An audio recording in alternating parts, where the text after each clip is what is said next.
네, 안녕하세요. 진주여고 1학년 학생 여러분. 오늘은 또 온라인 수업이네요. 어쨌든 오프라인 수업 기간을 통해서 만나서 반가웠습니다. 오늘은 그 오프라인 수업에서 얘기하지 못한 시험에 대한 얘기를 좀 하려고 합니다. 시험에 대한 정리를 간단하게 해볼 테니까 듣고 여러분 시험 준비에 도움이 되면 좋겠습니다. 자, 일단 설명을 드려야 될 것이 제가 수업을 온라인으로는 여러분들이 선생님의 수업을 다 들었죠. 그런데 오프라인 수업에서는 제가 여러분들에게 반에 수업을 모두 들어가는 게 아닙니다. 그래서 저를 못 본 1학년 학생들도 있을 거예요. 그래서 이제 문제는 온라인 수업으로는 괜찮았는데 오프라인 수업할 때는 여러분들에게 이제 공통된 내용을 가르쳐 줘야 되니까 시험 정리 같은 것이 안 되었었거든요. 그래서 계속 오프라인 수업이 이어지게 되면 다른 방법을 써가지고 이제 같은 내용을 다른 선생님들이 나누어서 가르쳐 주거나 이럴 방안을 생각할 겁니다. 하지만 아직은 이번 주까지 하고 다음 주까지 이렇게 된 시험이랑 연결되니까 일단 이번까지는 지금 해오던 식으로 진행을 하겠습니다. 그리고 오늘은 시험에 대해서 안내를 하려고 합니다. 자, 문제 같은 수나 이런 거는 그 문제수 같은 거는 아마 고지가 되거나 할 거예요. 그리고 필기시험, 지필형 시험과 서술형 시험은 따로 시험을 치게 됩니다. 그래서 시간이 모자라지는 않을 거예요. 그러니까 열심히 시험을 준비를 하고 고사에 임하면 좋겠다라고 생각을 합니다.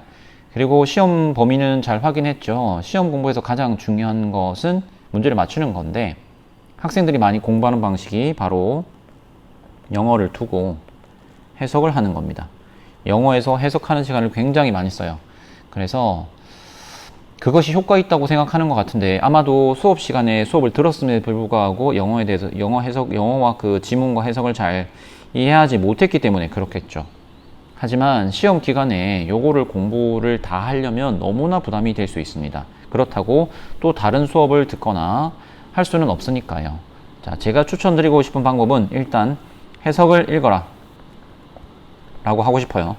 수업을 잘 들었던 못 들었던 간에 일단 해석을 듣고 나서 다시 영어 지문을 한번 보면 좋겠다. 그리고 영어 지문을 보면서 내가 봤던 해석이 잘 떠오르는지 알아야 되겠죠. 그리고 해석을 볼 때 잘 이해가 안 되는 문장이 있을 수 있습니다. 그러니까 한국말인데도 이해가 잘 안 된다. 이런 것들이 신사고에는 없지만 수능 문제는 가끔씩 나올 수가 있거든요. 자, 그러면 그걸 이해하기 위해서 최대한 노력을 해야 됩니다. 뭐 그때는 다른 사람에게, 친구에게 물어보거나 선생님에게 물어보거나 이렇게 하는 게 좋겠죠.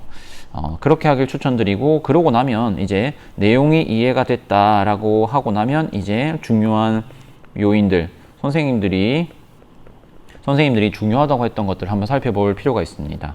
뭐 문법이 그럴 수도 있고 단어가 그럴 수도 있습니다. 근데 결국 이런 애들도 우리가 배운 데서 나오는 것들이죠. 그러니까 문장을 일단 모르는 것, 중요한 것들은 여러 번 소리내서 읽어보는 것도 큰 도움이 될 겁니다. 선생님도 공부하거나 집중력이 떨어질 때 뭘 소리내서 읽거나 이렇게 많이 하거든요. 여러분들도 소리내서 읽어보고 그 다음에 중요하다고 생각되는 건 한두 번만 외워서 써보고 이러면 되지 않을까 싶습니다. 자, 그러면 이제부터 우리 시험 범위인 부분을 간단하게 살펴보겠습니다. 신사고 1이었죠. 유닛 1입니다. 주어 동사의 구조에 해당하는 것을 고르라고 되어 있는데 다시 처음부터 한다고 생각하고 이걸 해보세요. 자, 제일 먼저 중요한 게 뭐라고 했습니까? 동사를 찾는 게 중요하다고 했어요. 동사를 모른다면 외워야 됩니다. 영어 단어 중에 가장 중요한 단어들은 단어구는 동사입니다. 동사를 다 외우고 나야지 그 이후에 뭔가를 해볼 수가 있어요. 자, 그러니까 동사를 반드시 외우시라. 아시겠죠? 이것도 마찬가지입니다. 해석을 먼저 읽고 그 다음에 영어를 읽어보시는 게 좋을 것 같아요. 그러면 동사 찾기도 더 쉬울 것이고 원래는 몰랐던 단어들인데 해석을 읽다 보니까 infancy가 대충 무슨 뜻인지 알겠어. From ages 1, 2, 3가 무슨 의미인지 알겠어. 이렇게 기억을 해낸다고 생각하면 될 것 같아요. 자, 그리고 그 다음으로 넘어가겠습니다. 직접 목적어와 간접 목적어를 찾아라 라고 했습니다. 이것도 마찬가지예요. 직접 목적어든 간접 목적어든 찾으려면 먼저 찾아야 되는 것은 바로 동사입니다.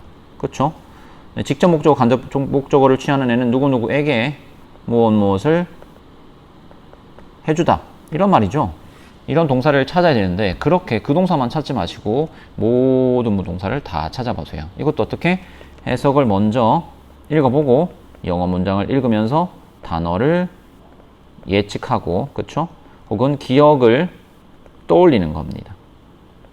아시겠죠? 여기서는 무슨 내용이에요? 용돈을 버는 데 대한 내용이었습니다. 그렇죠? 여기 나오는 단어들 중에 모르는 단어들도 꼭 외워두세요. 아시겠죠? 자, 모르는 단어라는 거 어떻게 찾을 수 있느냐? 해석하고 영어를 보는데 내가 몰랐던 단어다라는 걸 알 수가 있겠죠. 그런 단어들을 한번 외워둬라 라고 말씀을 드리고 싶습니다. 그건 동사라면 당연히 외워야 되죠. 여기서 모를 만한 단어가 뭐가 있을까요? 한번 볼까요? if you're short of 이렇게 neighbors, if you have any other job, you can blah blah babysit 이렇게 돼 있는데, 여기 보시면 이게 동사로 쓰인 단어들이 맞죠? 이렇게 많이 나오고 있고요. 그리고 any other job에서 other는 보통 이상한 일이라는 뜻인데, other라는 other job은 그런 이상한 일 이런 뜻은 아니었죠. 한번 살펴볼 만하고요. 그 다음에 can gather all the clothes items that are no longer needed and share the profits from the sale. profit 이런 단어도 몰랐을 수가 있겠죠. 모르는 단어를 외워둬라. 여기서 나온 뜻과 함께 말씀입니다.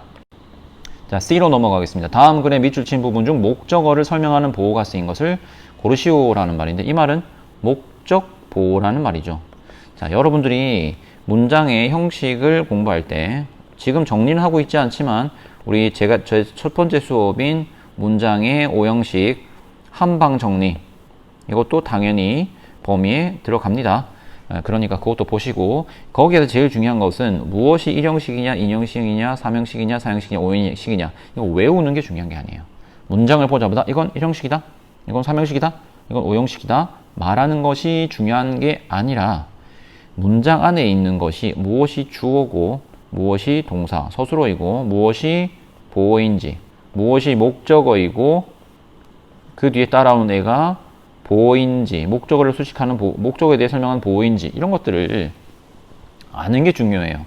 얘가 몇 형식이다 말하는 게 먼저가 아닙니다. 그런 걸 묻는 문제도 없어요. 그러니까 여기서도 아까 말한 대로 한번 해석을 읽어보고, 그 다음에 동사들을 찾아보고, 그 다음에 목적어를 그 다음에 찾아야 되겠죠. 그 다음에 목적어 뒤에 붙어 있는데 그 단어가 목적어를 설명하는 것 같다, 그게 바로 목적 보어입니다. 그런 식으로 접근해서 살펴보면 좋겠습니다. 여기서도 마찬가지로 모르는 단어가 만약에 있다면 모르는 단어들은 당연히 외워야 되겠죠. 자, 이건 앞에 C에서 연결되는 거니까 다음으로 넘어가도록 하겠습니다. 자, 1번입니다. 이거 유닛 2예요. 다음 글에 신사고 유닛 2입니다. 필자가 주장하는 바로 적정한 것을 골라라. 그러면 문제를 처음부터 다시 풀어봅니다. 처음부터 풀어보셔야 돼요. 그리고 해석은 아까 말한 대로 읽으셨죠? 읽고 나면 여기서 한번 보는데 동사를 한번 찾아보세요. 알겠죠? 우리 온라인 수업에서 초창기에 가장 주요한 점은 동사를 찾는 거예요. 형식을 찾는 겁니다. 문장 형식을. 동사, 목적어 정도는 한번 다 찾아보세요. 아시겠죠? 그리고 아까 해석을 기준으로 해서 이 내용을 쭉쭉 읽어갑니다. 여기서 제가 중요하다고 할 만한 건 것들은 뭐가 있을까요? 네. 한번 제가 눈으로 지금 보고 있어요.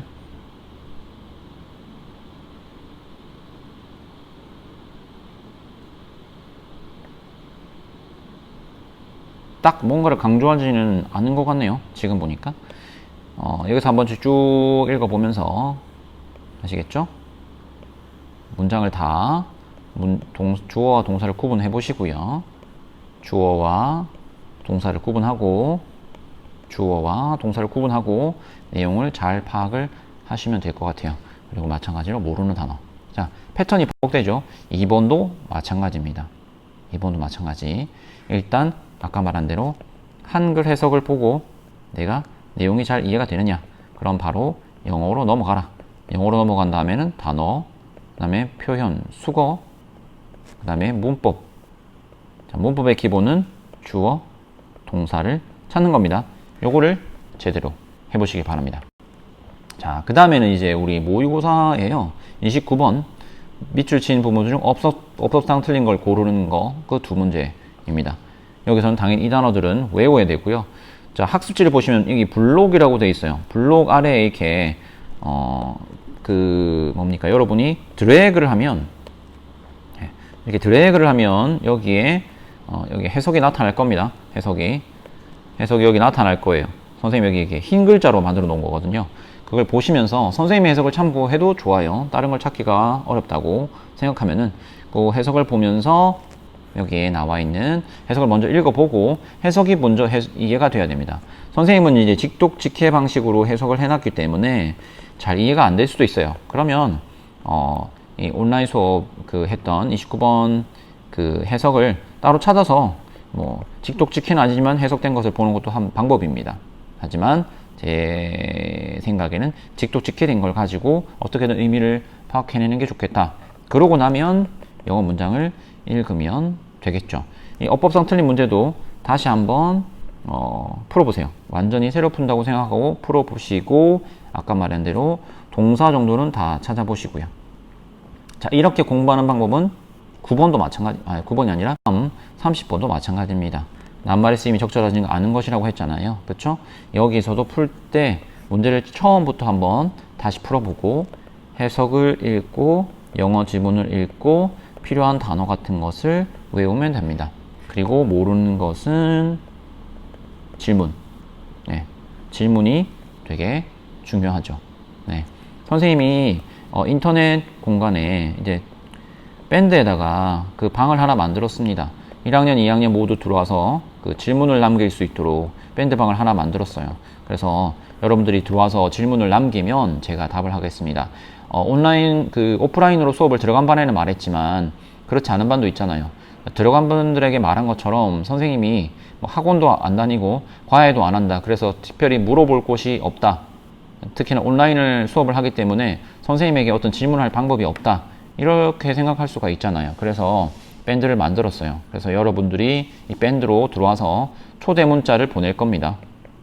예, 밴드로 들어와서 여러분들의 질문을 남기면 될 것 같아요. 1학년이니까 1학년이라고 글 쓸 때 앞에다가 태그를 달고 질문을 올리면 되겠습니다. 여러분들이 가진 그 영어에 대한 질문을 올려주면 그 질문 보고 다른 학생들도 공부가 되지 않을까? 이렇게 생각하고 있어요. 그리고 우리가 자주 보지 못하니까 우리가 자주 뭔가 소통할 만한 공간을 따로 만들었으니까 여러분들이 참여해주면 좋을 것 같습니다. 오늘 정리는 여기까지 하겠어요. 시험 공부 잘 하시고 집에서도 건강하게 잘 지내다가 우리 다음 주에 뵙도록 하겠습니다. 감사합니다.